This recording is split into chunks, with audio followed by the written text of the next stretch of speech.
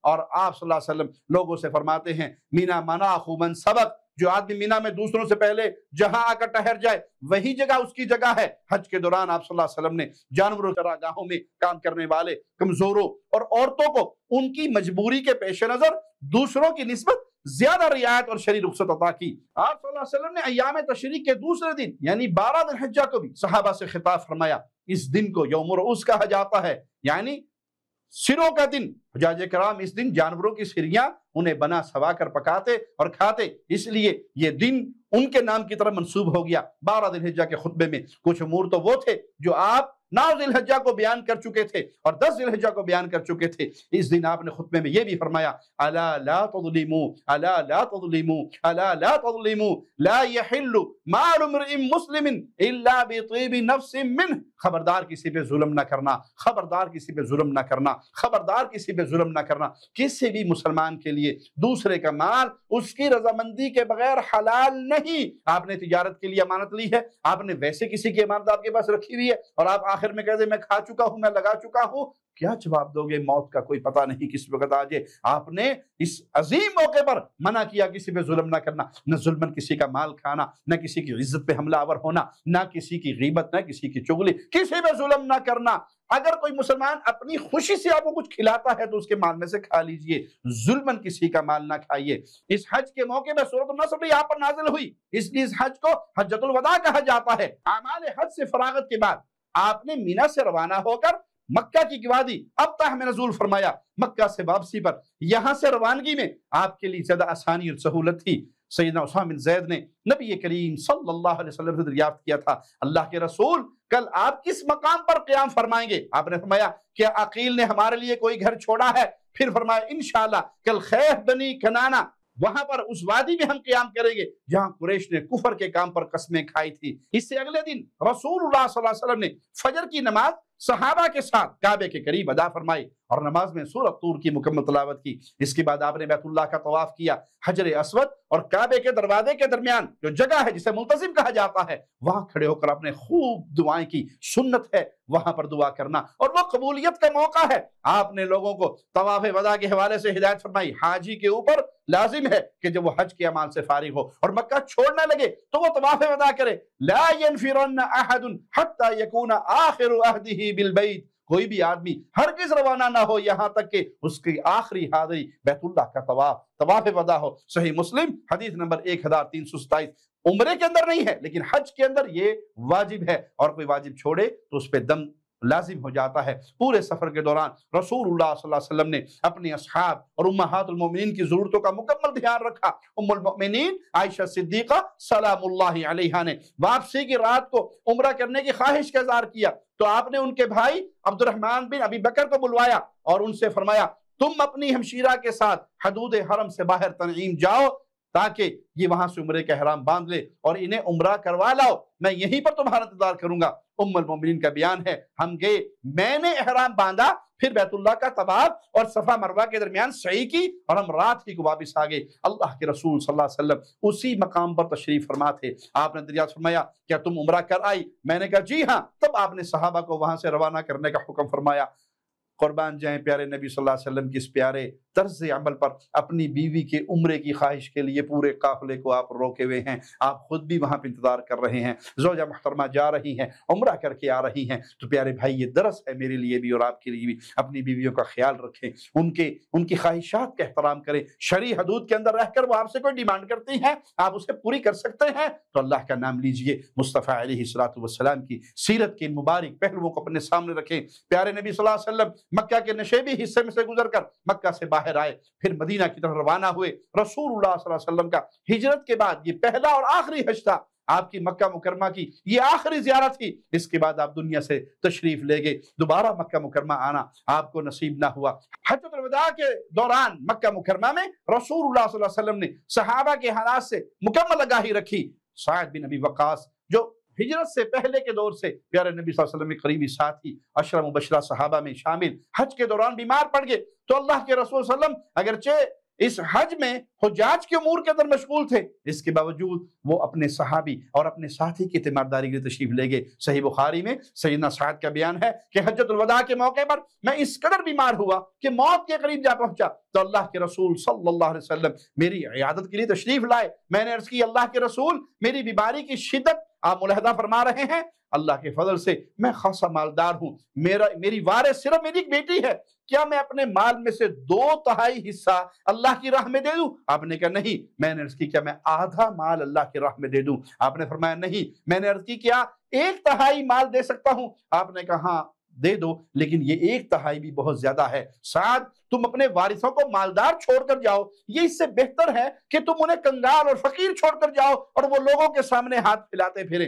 تم اللہ کی رضا کے لیے جتنا بھی خرچ کرو گے اللہ تمہیں اس کا اجر دے گا، یہاں تک کہ جو لقمہ اپنی بیوی کے منہ میں ڈالو گے تمہیں اس کا بھی اجر ہے۔ تو اپنی پراپرٹی میں سے، اپنے مال میں سے ایک حصہ 33% وہ آپ اللہ کے نام پہ وقف کر کے جا سکتے ہیں، اللہ کے نام پہ دے کے جا سکتے ہیں۔ میں نے عرض کی اللہ کے رسول میں اپنے ساتھیوں کے مدینہ لوٹ جانے کے بعد پیچھے یہی مکے میں چھوڑ دیا جاؤں گا۔ آپ نے فرمایا اگر تم نہ جا سکے تب بھی اگر تم اللہ کی رضا جوئی کے لیے کوئی عمل کرو گے تم درجے اور بلندی میں اور بڑھ جاؤ گے۔ امید ہے اللہ تعالیٰ تمہیں مزید زندگی دے گا اور تمہاری بدولت بہت سے مسلمانوں کو فائدہ ہوگا اور بہت سے کافروں کو ضرر پہنچے گا۔ پھر آپ نے دعا فرمائی اللہم امضی لاصحابی ہجرتہم ولا تردہم علی اعقابہم، یا اللہ میرے صحابہ کی ہجرت کو پورا فرما اور انہیں ان کی ایڑیوں کے بل نہ لوٹا۔ اس سے پتہ چلتا ہے کہ رسول اللہ صلی اللہ علیہ وسلم کو اپنے صحابہ سے کتنی محبت تھی کہ آپ ان کے حالات سے مکمل باخبر رہتے تھے۔ اور آج جو ظالم، جو مجرم صحابہ کے خلاف بکواس کرتے ہیں، زبانیں دراز کرتے ہیں اپنی ناپاک، ان کے مرنے پہ لوگ پٹی پڑھاتے ہیں، مردے کو کچھ نہ کہیں، جو پیارے نبی کی پوری جماعت کو سوائے 4 کے نعوذ باللہ کافر سمجھے، اور ان کے مرنے پر تم ہمیں یہ چورن بیچو کہ جناب مردے کو کچھ نہیں کہنا چاہیے۔ ان ظالموں نے تو میرے پیارے نبی کی پاکیزہ جماعت کو معاف نہیں کیا، ان کی کوئی عزت نہیں، کوئی تقریب نہیں ہے۔ سعد کے اس واقعے میں رسول اللہ صلی اللہ علیہ وسلم کا ایک معجزہ یہ بھی تھا کہ آپ کی پیشگوئی کے مطابق سیدنا سعد نے نبی کریم صلی اللہ علیہ وسلم کے بعد طویل زندگی پائی، مارکہ قادسیہ اور فتح مدائن میں مسلمانوں کے لشکر کی قیادت کی، اور آپ اللہ اکبر اور لا الہ الا اللہ کا ورد کرتے ہوئے ایران کے دارالحکومت میں فاتح کی حیثیت سے داخل ہوئے۔ شدت جذبات کی بنا پر آپ بلند آواز سے کلمہ شہادت پڑھے جاتے تھے، اشہد ان لا الہ الا اللہ وان محمد رسول اللہ۔ اس طرح آپ صلی اللہ علیہ وسلم کے بارے میں رسول اللہ صلی اللہ علیہ وسلم کی یہ بشر بھی پوری ہوئی، وَلَعَلَّكَ تُخَلَّفُ حَتَّى يَنْتَفِعَ بِكَ أَقْوَامٌ وَيُضَرَّ بِكَ آخَرُونَ۔ امید ہے تمہاری دولت بہت سے مسلمانوں کو فائدہ دے گی اور بہت سے کافروں کو ضرر پہنچے گا۔ یاد کیجئے حجۃ الوداع کے بڑے چند اہم نکات ہیں، ان کو ہمیشہ یاد رکھیے۔ یہ واحد حج ہے جو امت نے رسول اللہ صلی اللہ علیہ وسلم کی معیت میں ادا کیا۔ آپ کو براہ راست حج کرتے ہوئے دیکھا، آپ سے حج کے احکام سیکھے۔ رسول اللہ صلی اللہ علیہ وسلم کے ساتھ صحابہ کا جمع غفیر تھا، انہوں نے آپ کو جو عمل کرتے دیکھا، اکثریت نے وہ یاد رکھا، وہ تفصیل اپنے دماغوں میں یاد رکھی اور وہ امت تک پہنچائی۔ تمام امہات المومنین آپ کے ہمراہ تھی، ہر ایک کے ساتھ الگ الگ معاملات اور واقعات پیش آئے۔ اس سے آپ صلی اللہ علیہ وسلم کی ازواج کی کثرت کی حکمت بھی یہاں ہوگی، اور اس کے علاوہ بہت سی صحابیات بھی اس سفر میں آپ کے ساتھ تھی۔ ان سب کے ساتھ پیش آنے والے واقعات کے پیش نظر بہت سے سوالاتوں کے جوابات ملے اور شریعت کے بہت سے احکام واضح ہوئے۔ اللہ سے دعا ہے اللہ ہمیں پیارے نبی صلی اللہ علیہ وسلم کی سنت کے مطابق حج کرنے کی اور زندگی کے ہر عمل کو مصطفیٰ علیہ السلام کی سنت کے مطابق کرنے کی توفیق عطا فرمائے۔